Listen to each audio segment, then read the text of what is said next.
សួស្តីលោកគ្រូអ្នកគ្រូទាំងអស់គ្នាជាពិសេសលោកនាយកដែលជាគណៈនាយកត្រូវស្វ័យវិតម្លៃគ្រូបង្រៀនផ្អែកលើកិច្ចព្រមព្រៀងបាទវីដេអូនេះចង់ប្រាប់ពីរបៀបចូលប្រើប្រាស់និងស្វ័យវិតម្លៃគ្រូផ្អែកលើកិច្ចព្រមព្រៀងទៅតាមសូចនាករនីមួយៗអញ្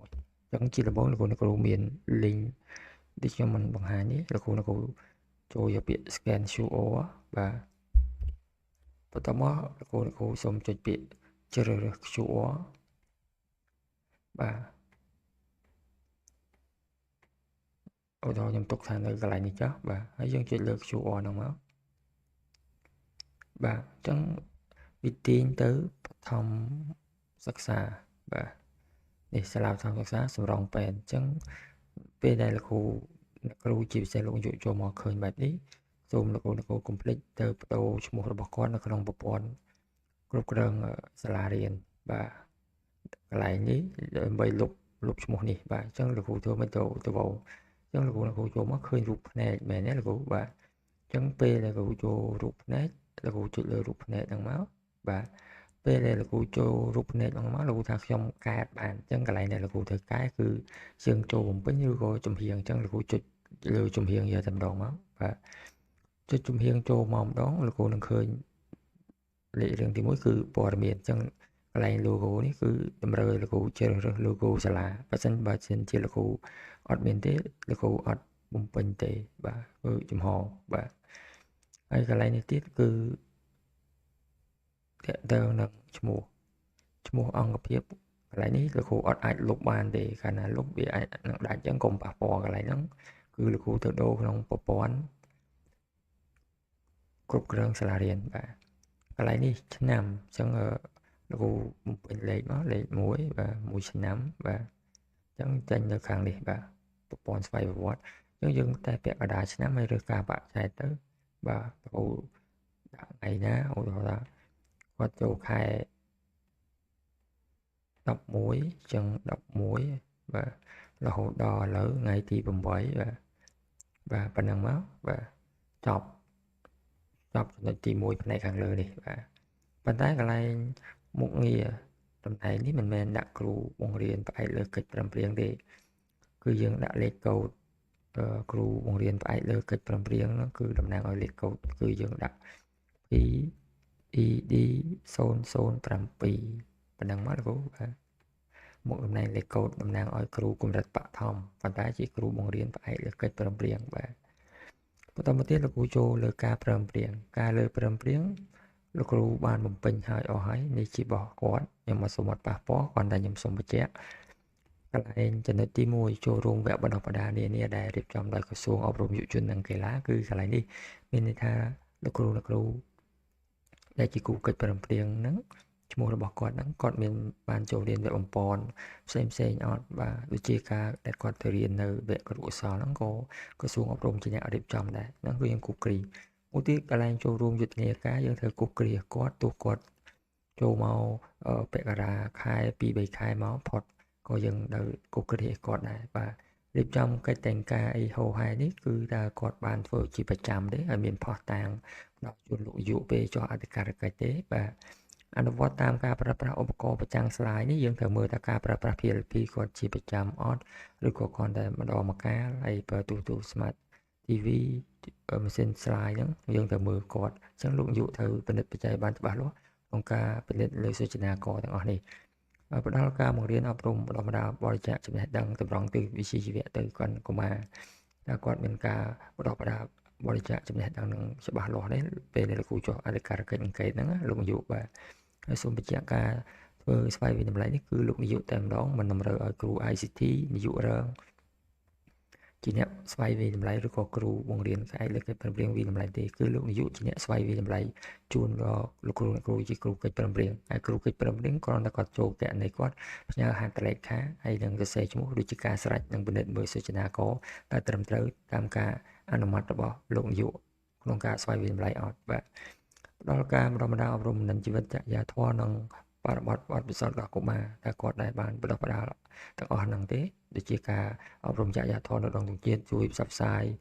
បញ្ជ្រាបចំណេះដឹងផ្សេងៗដល់កុមារតាំងពីការ សមាធិផ្សេងអប់រំសិលធម៌អេយ៉ាបទផ្សេងអញ្ចឹងបាទស្រាវជ្រាវវិធីសាស្ត្រថ្មីជាពិសេសខ្លឹមសារពាក់ព័ន្ធក្នុងការវិវត្តសតវត្សទី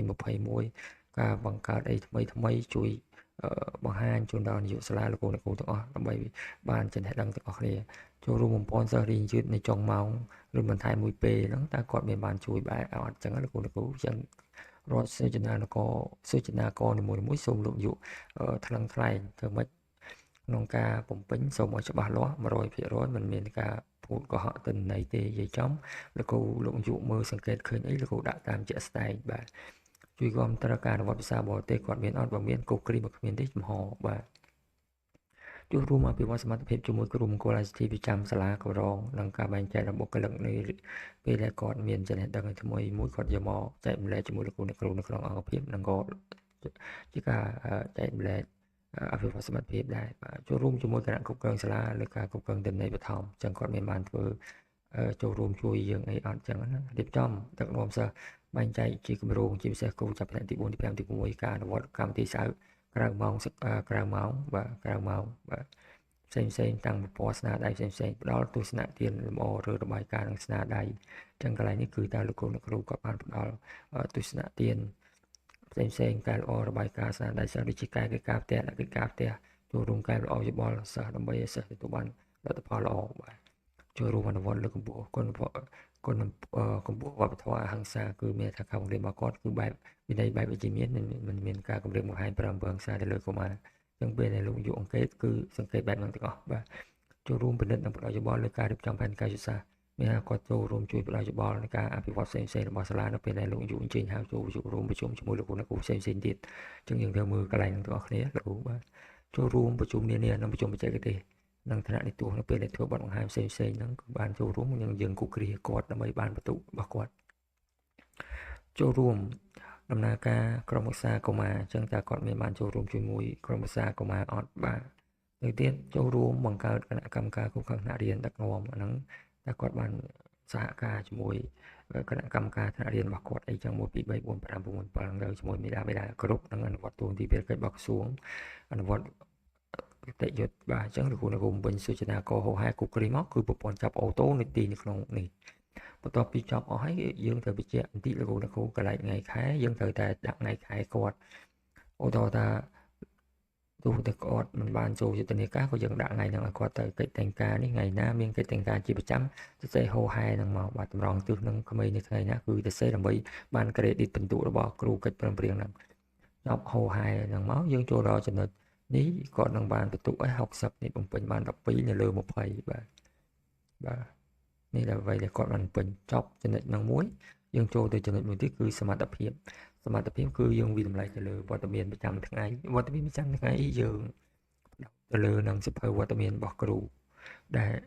យើងចុះវត្តមានជាប្រចាំនៅទីយត្តការហើយសូមលើកទឹកចិត្តលោកគ្រូក្នុងខែឧសភានេះសូមលើកទឹកចិត្តឲ្យលោកគ្រូនៅក្នុងខែព្រៃវែងយើងគឺធ្វើម៉េច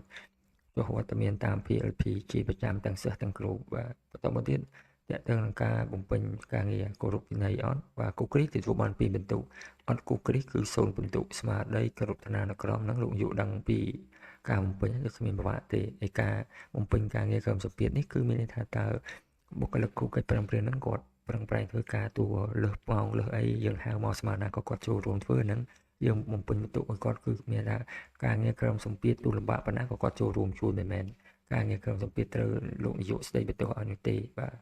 ចឹងចំណុចនេះគឺសូមលោកយុជ្រាបជាព័ត៌មានបន្ទាប់ពីបំពេញចប់វានឹងលោតបន្ទុកឲ្យនៅទីនេះបាទចប់ចុងក្រោយយើងចូលទៅលទ្ធផលកន្លែងលទ្ធផលនេះគឺលោកយុទៅបំពេញខ្លួនឯងថាបន្ទុករបស់គាត់ប៉ុណ្ណឹងតើបន្តអត់បន្តយើងគូគិះបន្តបើមិនបន្តមូលហេតុអីបាទយោបល់មន្ត្រីពេលដែលចូលទៅឃើញតើបន្ទុកប៉ុណ្ណឹងទទួលយកយល់ព្រមមិនយល់ព្រមមូលហេតុអីសរសេរមិនយល់ព្រមហើយកន្លែងនេះគឺលោកយុជាអ្នកលើកទឹកចិត្តគាត់ឲ្យបានទៅសារការងារបាទអភិវឌ្ឍសមត្ថភាពជំនាញឬក៏លោកគ្រូចង់អីទៀតបដោះបដាអីទៀតលោកគ្រូអាចសរសេរក្នុងនេះបានបាទហើយកន្លែងនេះមន្ត្រីផ្អែកលើកិច្ចប្រឹងប្រែងគឺឲ្យគាត់អាប់ឡូតហត្ថលេខាគាត់ការបាក់ឆែតគាត់ហើយនឹងឈ្មោះរបស់គាត់នេះកុំឲ្យគាត់មិនបាច់លេងទេពេលដែលយើងចូលប្រព័ន្ធនោះហើយវានឹងលោតអូតូនៅទីនេះហើយបាទជាអង្គភាពយើងត្រូវដាក់ហត្ថលេខា ខ្លួនឯងហើយនឹងត្រាសាលាអត់មានត្រាឈ្មោះហើយក៏មិនមែន scan ត្រាឈ្មោះត្រាសាលារួមគ្នាទេគឺដាច់ដោយឡែកហត្ថលេខាផ្សេងត្រាសាលាផ្សេងហើយគុណនាមករណីបណ្ដឹងតវ៉ាគឺអត់ប៉ះពាល់ទេលើកលែងតែមានបណ្ដឹងតវ៉ាបានមានហត្ថលេខាមានឈ្មោះអីហ្នឹងមកតែប៉ុណ្ណឹងលោកគ្រូគ្រាន់តែចុចដាក់ថារួចរាល់បាទចុចរួចរាល់ប៉ុណ្ណឹងមកបាទហើយលោកគ្រូយកពាក្យចុចមើលមកលោកគ្រូនឹងឃើញនេះតំណែងបាទនេះខ្ញុំគ្រាន់តែសាកមើលទេហើយលោកគ្រូចង់ទៅវិញលោកគ្រូយកពាក្យផ្ទះហ្នឹងទៅបាទអញ្ចឹងឃើញរួចរាល់38លើ100បណ្ដែលធ្លាក់អញ្ចឹងពេលលោកគ្រូចូលកែវិញមិនចុចបកគលទេពេលដែលលោកគ្រូចូលកែវិញគឺលោកគ្រូចុចលើរូបភ្នែកហ្នឹងដដែលហើយចុចលើចំហៀងហ្នឹងហើយលោកគ្រូធ្វើការកែប្រែទៅបាទលោកគ្រូចង់កែប្រែអីកែទៅឧទាហរណ៍ខ្ញុំចង់កែប្រែកន្លែងនេះថាបន្តកិច្ចសន្យាហើយខ្ញុំសូមចុចពាក្យរួចរាល់ឃើញទេលោកគ្រូតំណែងយើងគឺបានដដែលអញ្ចឹងយើងអាចមើលឃើញកន្លែងនេះយើងដាក់ថាបន្តឃើញទេលោកគ្រូបាទអញ្ចឹងនេះទាំងកែប្រែក្តីទាំងយើងធ្វើក្តីបញ្ជាក់គឺមិនបាច់ចុចបកគលទៀតទេគឺគ្រាន់តែចុចពាក្យថារួចរាល់ហើយព្រៀងគឺយើងអត់ទាន់យកជាផ្លូវការទេបាទអញ្ចឹងវីដេអូរបស់ខ្ញុំមានតែប៉ុណ្្នឹងទេជូនលោកគ្រូជីទុនមួយក្នុងការបំពេញបាទសូមអរគុណនិងសូមជម្រាបលា